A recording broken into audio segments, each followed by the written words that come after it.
ప్రియమైన వాళ్ళారా బాగున్నారా? మరి వచనం ధ్యానించుకుందాం. అతడు ఒప్పుకొననందున మేము ప్రభు చిత్తము జరుగునుగాక అని ఊరకుంటిమి. అపోస్తల కార్యములు 21:14. అగబు అనే ప్రవక్త పౌలు యెరూషలేమునకు వెళ్ళినప్పుడు వారు అతన్ని బంధించి అన్యజనులకు అప్పగిస్తారని సంఘమునకు తెలియజేశాడు.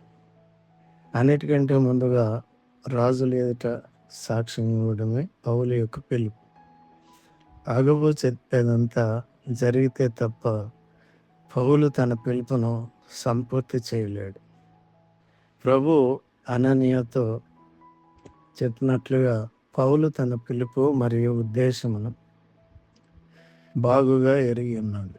అందుకు ప్రభు నీ వెళ్ళుము, అన్యజనుల ఎదుటను రాజుల ఎదుటను ఇశ్రాయేలు ఎదుటను నా నామం భరించుటకు ఇతడు నేను ఏర్పరచుకొనిన సాధనమై ఉన్నాడు.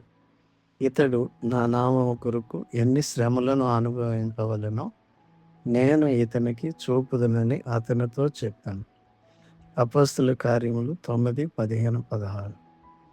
అయితే మేము ప్రార్థన యందును వాక్య పరిచర్య యందును ఎడతెగక ఎందుమని చెప్పిరి. అపోస్తల కార్యములు 6:4.